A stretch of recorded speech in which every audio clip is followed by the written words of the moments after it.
வரலாற்றிலேயே முதல் முறையாக டாஸ்மாக்ல ரைடு. இந்த டாஸ்மாக் துறையும் எலக்ட்ரிசிட்டி துறையும் எனக்கு வேணும்னு அவுட் ஆஃப் இன்ட்ரெஸ்ட்ல வாங்கினவர் தான் செந்தில் பாலாஜி. இங்க அடிக்கடி திரும்ப எடுக்கப்படுற பேர் வந்து ஒன்று செந்தில் பாலாஜி, இன்னொன்று ஜெகத் ரட்சகன். ஸ்டாலின் சொன்ன ஒரு விஷயம் நம்மளால பார்க்க முடியும். என்னன்னா திமுக ஆட்சிக்கு வந்தால் முதல்ல வந்து அரெஸ்ட் ஆக போறது செந்தில் பாலாஜி தான். இப்போ திரும்ப அவர் பதவியும் கொடுத்து அவரால் இவரும் கூட சேர்ந்து உள்ள போயிடுவாரா என்னன்னு தெரியல. லோக்கல் டாஸ்மாக் ஷாப்ஸ் இருக்கு இல்லையா, அவங்களோட சேர்ந்துட்டு ஒரு பாட்டிலுக்கு 10லேருந்து 30 ரூபா வரைக்கும் எக்ஸ்ட்ரா வச்சிருக்காங்க. அப்போ அந்த ஆஃப் த கவுண்டர் பொருள்லாம் எங்கே போகுது? இந்த அமௌண்ட் எல்லாம் யார் உள்ளே வரணும் விசாரணைக்குன்னா EDAC தான் உள்ளே வரணும். பட் ED வந்ததுக்கான ரீசன் என்னன்னா, இந்த லிமிட் எல்லாம் தாண்டி இல்லீகலான விஷயத்தில் கொள்முதல் நடக்குதுன்ற ஒரு விஷயம். அடுத்த வேலை சாப்பாட்டுக்கு காசெல்லாம் நம்மளா உட்காந்து கதறிட்டு இருந்தோம் சில பேர். ஆனால் அங்கேயுமே ஓப்பன் பண்ண ஒரே நாளில் 150 கோடி 180 கோடி 270 கோடி சாதனை. இன்னைக்கு ஏன்னா ஒரு சின்ன பசங்களை கூப்பிட்டு கேட்டாலும் அங்கே போங்க கடை கொஞ்சமாக திறந்துருக்கும், இப்படி தட்டினீங்கன்னா அவங்க புரிஞ்சுப்பாங்க, இந்த சிக்னல் கோட் வேர்டு கொடுத்தா அவங்க புரிஞ்சுப்பாங்க. அந்த அளவுக்கு ஒரு கேவலமான விஷயமா இது மாறிட்டு வருது. ரீசெண்ட் டைம்ல நமக்கு நடக்கிற நிறைய கிரைம்ஸ்ல ஆல்கஹால் ஒரு பெரிய விஷயமாவும் நமக்கு இருந்துட்டு இருக்கு, இந்த especially when it comes to sexual harassment. நேயர்களுக்கு வணக்கம். இன்று நம்மோடு இணைந்திருக்கிறார் அட்வொகேட் பிரியதர்ஷினி அவர்கள். வணக்கம். வணக்கம். செந்தில் பாலாஜி அவர்கள் மீது மது ரீதியான ஏதோ ஊழல் செஞ்சதாக வழக்குகள் போடப்பட்டிருக்கு. இந்த வழக்கு ED தரப்புல இருந்தும் கொடுக்கப்பட்டு இப்போ போராட்டங்கள் வந்து நடத்தப்பட்டு இருக்கு தமிழகத்துல. இந்த வழக்கு அடிப்படையில் எப்படி இருக்கு? இந்த வழக்கினுடைய பின்னணி என்ன? இப்போ என்ன சொல்லப்படுற விஷயம் அது 1000 கோடி ஊழல். அதாவது வரலாற்றிலேயே முதல் முறையாக டாஸ்மாக்ல ரைடு அப்படிங்கிற ஒரு விஷயம் தான். ஏன்னா நிறைய பேர் சொல்லிட்டு இருந்த ஒரு விஷயமா இருக்கும். ஏன்னா நம்ம மக்கள் வந்து என்ன சொன்னாங்க, குடி என்ன சொன்னாங்க, மது பிரியர்கள், கரெக்டா? அந்த பாடெல்லாம் யூஸ் பண்ணுங்க அப்படிங்கிற அளவுக்கு அங்கே இருந்துச்சு இல்லையா? ஏன்னா இதை வந்து எப்படி சொல்லணும்னா குடி நோயாளிகள் தான் நம்ம சொல்லணும்னு நினைக்கிறேன். ஏன்னா அதே விஷயத்துக்கு அடிக்ட் ஆகி திரும்ப இருக்காங்க. நம்ம நோயாளிகள்னு சொல்லாமல் அது எப்படி மது பிரியர்கள்னு சொல்லணுன்றது நமக்கு தெரியல அந்த இடத்துல.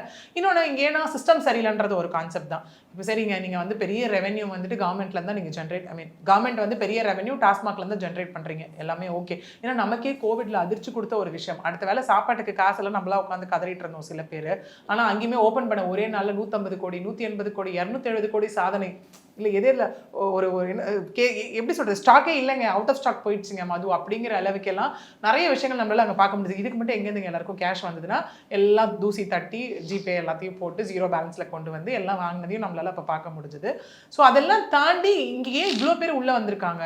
இதில் வந்து ஒரு வேளை மணி லா ஏதாவது இருந்ததுன்னா, ஏன்னா இங்கே என்ன சொல்லப்படுதுன்னா ஒரு பாட்டிலை விட 10 ரூபா 20 ரூபா 30 ரூபா அதிகமாக விற்கப்படுது. இன்னும் முன்னாடி செந்தில் பாலாஜி அவர்கள் அரெஸ்ட் ஆகும்போது ஒரு விஷயம் சொல்லப்படுது, 10 ரூபா இதுன்னு சொல்லி அவர் வச்சு நிறைய மீம்ஸ் கிரியேட் பண்ணாங்க. அப்போ அந்த மாதிரி இருக்கும்போது அப்போ இது பணம் சம்பந்தமாக தானே ஒரு விஷயம் வரணும். ஏன் இதில் ED உள்ளே வந்தாங்க, என்ஃபோர்ஸ்மெண்ட் டைரக்டரேட் ஏன் உள்ளே வந்தாங்க, இதில் வந்து IT இல்லை உள்ளே வந்திருக்கணும், இந்த மாதிரி பல கேள்விகள் வந்து இங்கே எழுப்பப்பட்ட விஷயம் நம்மளால பார்க்க முடிஞ்சுது. ரெண்டாவது என்ன இங்கே அப்படின்னா, எஸ் ஓகே டாஸ்மாக் வைங்க ஓகேங்க, அது ஆனால் நிறைய திரும்ப வந்து எதிர்ப்புகள் வளர்த்துட்டே இருந்தது. அது எப்படின்னா ஸ்கூல் பக்கத்தில் வைக்காதீங்க, காலேஜஸ் பக்கத்தில் வைக்காதீங்க, ஹைவேஸில் வைக்காதீங்க, அதனால நிறைய ஆக்சிடென்ட்ஸ் நடக்குது, இதெல்லாம் பண்ணாதீங்கன்றதை தாண்டி ஒரு கட்டத்துக்கு மேலே அது எப்படி ஆயிடுச்சு அப்படின்னா டைமிங்கை தாண்டி 24/7 கிடைக்குன்ற அளவுக்கு ஆயிடுச்சு. இன்னைக்கு ஏன்னா ஒரு சின்ன பசங்களை கூப்பிட்டு கேட்டாலும் அங்கே போங்க கடை கொஞ்சமாக திறந்துருக்கும், அது டெக்னிக்கலாக வேற சொல்கிறது எல்லாமே நிறைய நமக்கு நியூஸ் சேனல் வந்துச்சு, இப்படி தட்டினீங்கன்னா அவங்க புரிஞ்சுப்பாங்க, இந்த சிக்னல் கோட் வேர்டு கொடுத்தா அவங்க புரிஞ்சுப்பாங்க. அந்த அளவுக்கு ஒரு கேவலமான விஷயமா இது மாறிட்டு வருது. ஒன்று. ரெண்டாவது, ரீசெண்ட் டைம்ல நமக்கு நடக்கிற நிறைய கிரைம்ஸ்ல ஆல்கஹால் ஒரு பெரிய விஷயமாவும் நமக்கு இருந்துட்டு இருக்கு இந்த இடத்துல. அதே மாதிரி போய் அந்த அக்யூஸ்டை பிடிக்கும், especially when it comes to sexual harassment. Okay. இன்னொன்று நிறைய இந்த கொலை பண்ணுறவங்களும் பார்த்தோம் அப்படின்னா நிறைய இந்த வந்து ஒரு பக்கம் குடிப்பழக்கத்துக்கும் ஒரு பக்கம் போதைக்கும் ஒரு விஷயமும் அவங்க கன்சியூம் பண்ணியிருக்கிறதையும் நம்மளால பார்க்க முடிஞ்ச ஒரு விஷயமா இருக்கு. சரி, ஏன் இதில் வந்தாங்க அப்படின்னு பார்த்தோம்னா, இந்த நம்ம சொல்லும் போதுன்னா அதான் டாஸ்மாக் அப்படின்னு இங்கே பார்த்தோம் அப்படின்னா Tamil Nadu state marketing corporation limited. Okay.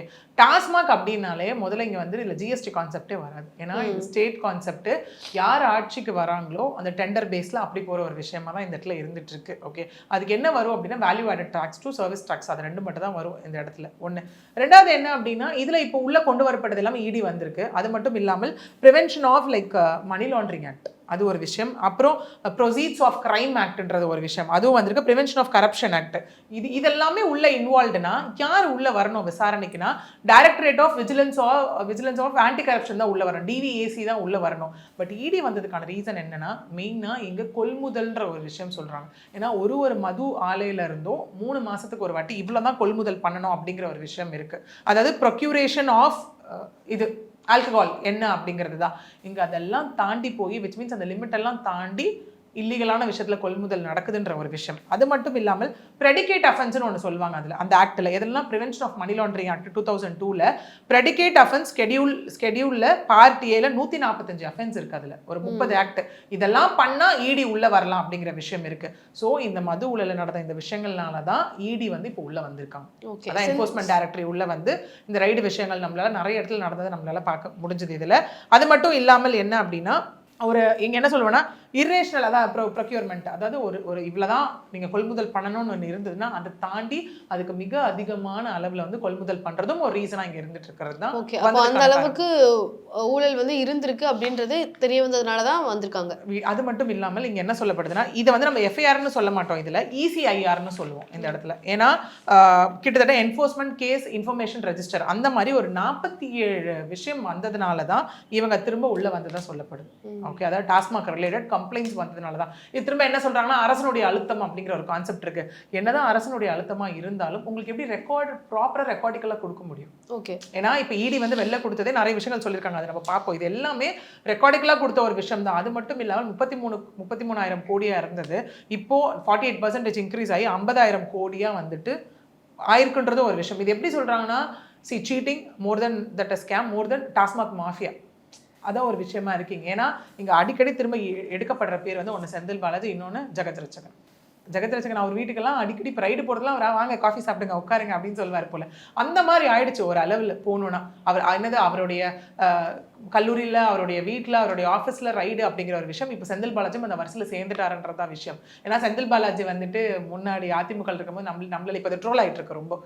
Stalin சொன்ன ஒரு விஷயம் நம்மளால பார்க்க முடியும். என்னன்னா திமுக ஆட்சிக்கு வந்தால் முதல்ல வந்து அரெஸ்ட் ஆக போகிறது செந்தில் பாலாஜி தான் அப்படின்னு சொல்லியிருந்தார் இல்லையா? இப்போ திரும்ப அவர் பதவியும் கொடுத்து அவரால் இவரும் கூட சேர்ந்து உள்ள போயிடுவாரா என்னன்னு தெரியல. ஏன்னா அந்த அமௌண்ட்டை என்ன பண்ணார், ஏது பண்ணாருன்ற ஒரு விஷயம்லாம் இருக்குல்ல.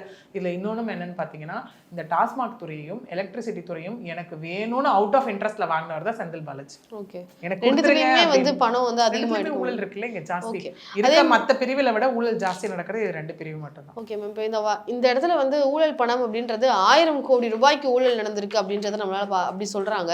ஆனா எந்த அளவுக்கு அரசாங்கத்துக்கு டாஸ்மாக் மூலமாக ப்ராஃபிட் இருந்ததோ அதே அளவுக்காக ஊழல் அமௌண்ட்டும் வந்து அடிச்சிருக்காங்க அப்படிலாம் சொல்றாங்க.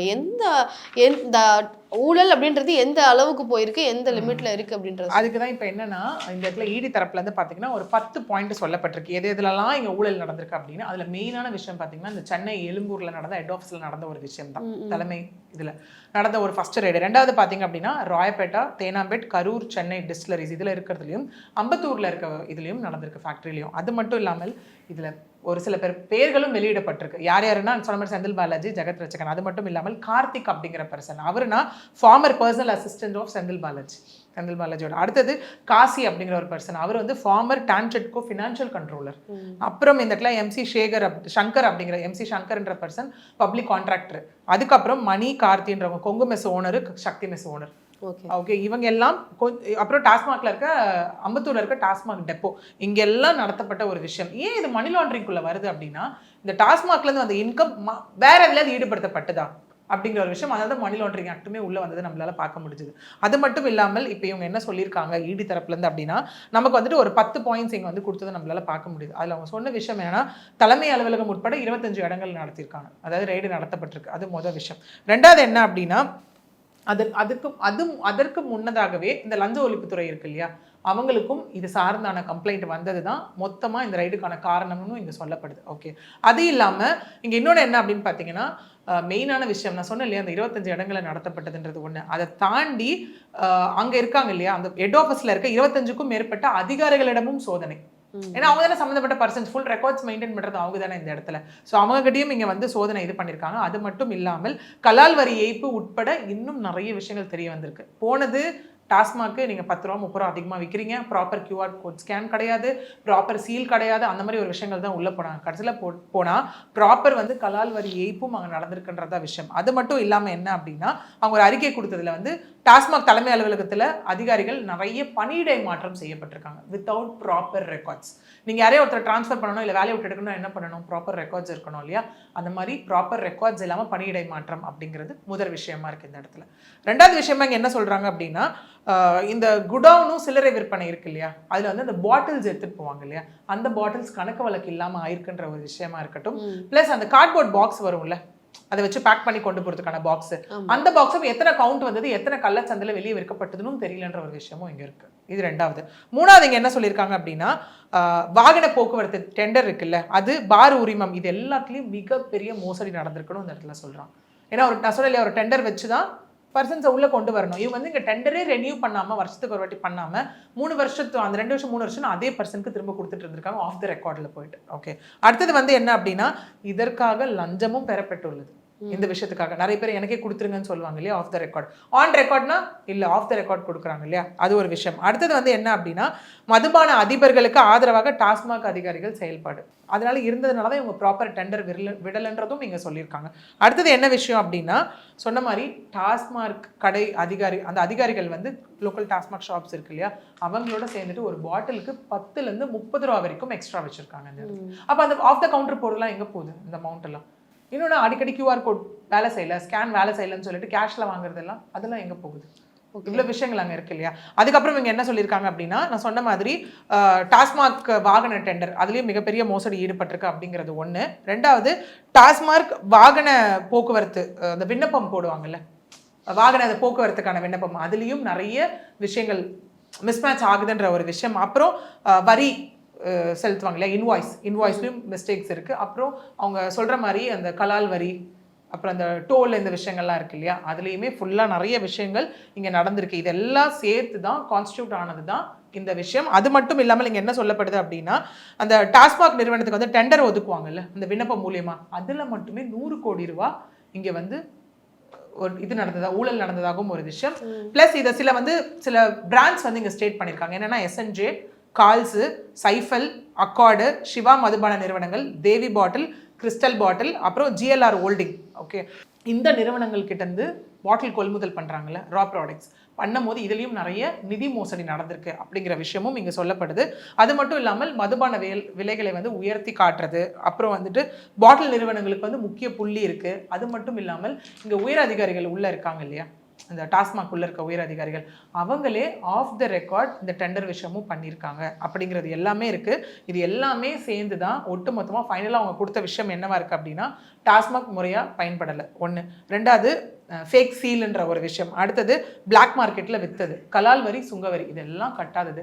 இதில் மொத்தமாக வந்த ஊழல் அமௌண்ட் தான் இந்த 1000 கோடி அப்படின்றது ஆன் ரெக்கார்டில் வந்திருக்கு.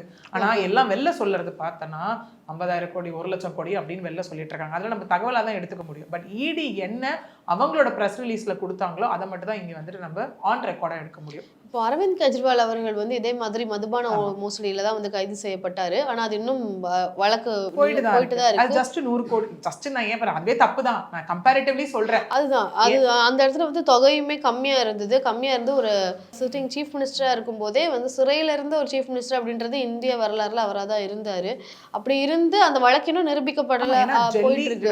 டெல்லி, சத்தீஸ்கர் இந்த மாதிரி டாஸ்மாக் ஒரு ஊழலை விட தமிழ்நாடு தான் வரலாற்றில், எது தமிழ்நாட்டில் வரலாற்றில் இடம் பிடிக்கணுமோ இல்லையோ எனக்கு தெரியல. என்னென்ன விஷயம் வேணுமோ அது எல்லாத்துலையும் நம்ம வரலாற்றில் முதல் இடமா பிடிச்சிட்றோம் ஆக்சுவலி இந்த இடத்துல. அதுதான் இந்த இடத்துல. ஏன்னா இங்க எல்லாருமே சொல்ற மாதிரி அரசியல் அழுத்தம், அரசியல் ப்ரெஷர் என்ன சொல்லியிருந்தாலும், அப்படியே ஒரு வேலை இது கையீடுல எடுத்திருந்தாலும் ஃபைனலா ரிப்போர்ட் கொடுக்கும்போது இடி என்ன ரிப்போர்ட் கொடுத்துருக்கணும்? ஒண்ணுமே இல்லைங்க, records are very clear, neat and பர்ஃபெக்ட்னு கொடுத்துருக்கணும். ஏன் கொடுக்கல? ஏன் இவ்வளவு ஊழல் இருக்குன்றத இப்போ அவங்க சும்மா ஜஸ்ட் பேப்பர்ல கொடுத்துட மாட்டாங்க. பேப்பரோட அதுக்கு உண்டான சப்போர்ட்டிவ் எவிடன்ஸ் வந்து அவங்க அந்த இடத்துல அட்டாச் பண்ணி தான். ஸோ இந்த வழக்கை பொறுத்த வரைக்கும் செந்தில் பாலாஜி அவர்கள் கைது செய்வதற்கான வாய்ப்புகள் மிக அதிகம். ஏன்னா அவர் முன்னாடியே உள்ள போயிட்டு தான் நம்ம அந்த கரப்ஷன். அங்கேயும் என்ன ஆச்சுன்னா, அந்த கேஸ்ல அவர் போனாரு, போயிட்டு கரப்ஷன் சொன்ன விஷயம் என்னன்னா, ஆமாங்க நான் வந்துட்டு பணம் இது பண்ணதான் திரும்ப கொடுத்துட்டல எல்லாருக்கும் அப்படின்னும் போது, அங்க கோர்ட் என்னவா பார்த்துச்சுன்னா, நீங்க பணம் திரும்ப கொடுத்துட்டீங்க, ஆனா உங்களோட இன்டென்ஷன் அங்க என்ன இருக்கு? தப்பு தானே, அதனால நீங்க அரெஸ்ட் பண்ணி உள்ள இருக்கணும்னு அவருக்கு அதுக்கப்புறம் தான் நமக்கு பெயில் கிடைச்சிச்சு. ஓகே, அதே மாதிரி மீண்டும் இவரும் கைது செய்யப்படுவாருன்னு சொல்லியிருக்கீங்க. இப்போ இந்த ஒரு ஆட்சியின் அடிப்படையில், ஆட்சி கீழே இருக்கக்கூடிய அமைச்சர்கள் இவ்வளவு ஊழல்களில் ஈடுபடுறாங்க அப்படின்ற அடிப்படையில் இந்த ஆட்சியே கலைக்கப்படும், ஸ்டாலின் அவர்கள் கூட வந்து கைது செய்யப்படுறதுக்கு வாய்ப்புகள் இருக்கு, இப்படி பல கருத்துக்களும் இருக்கு. அது கருத்துக்கள் என்னன்னா, இப்போ செந்தில் பாலாஜி வருது அப்படின்னா, அந்த இலாக்கா, அந்த பணம் அப்படின்னா அட் எண்ட் ஆஃப் தி டே அது யாருக்கு போகுன்றது ஒரு கொஸ்டின் இருக்குல்ல. இப்போ எல்லாம் இதுதான் சொல்றாங்க, எங்க யாருக்கு இவர் பிரிச்சு கொடுத்துருக்காருன்ற ஒரு விஷயம் இருக்குல்ல. இப்போ செந்தில் பாலாஜி கீழே தான் இந்த துறை வருதுன்னு முடிவாயிடுச்சு. அடுத்து அவர்கிட்ட இன்வெஸ்டிகேஷன் போகும்போது அப்ப இந்த பணத்தை என்ன பண்ணீங்கன்ற கேள்வி வரும். அது யார் யாருக்கு பிரிச்சு கொடுத்தீங்கன்ற ஒரு விஷயம் வரும். அப்படிலாம் போகும்போது யார் யாருக்கு லிங்க்ஸ் இருக்கோ அவங்க எல்லாரும் தான் உள்ள கொண்டு வரப்படுவாங்க. ஓகே, ஸோ அதுதான் இங்கே விஷயமா இருக்குது. எல்லாமே நமக்கு அடுத்தடுத்த கட்ட இன்வெஸ்டிகேஷன் ப்ராசஸ் எப்படி போகுதுன்றதை பார்த்து அரெஸ்டா அவர் மட்டும் கைது செய்யப்படுவாரா, இல்லை இன்னும் யார் யார் கைது செய்யப்படுவார்கள், இது எல்லாமே நமக்கு அதுக்கப்புறம் தான் தெரிய வரும். ஓகே மேம், செந்தில் பாலாஜி அவர்களுடைய வழக்கு குறித்து பல விஷயங்களை எங்ககிட்ட தெரிவிச்சதுக்கு ரொம்ப நன்றி. நன்றி.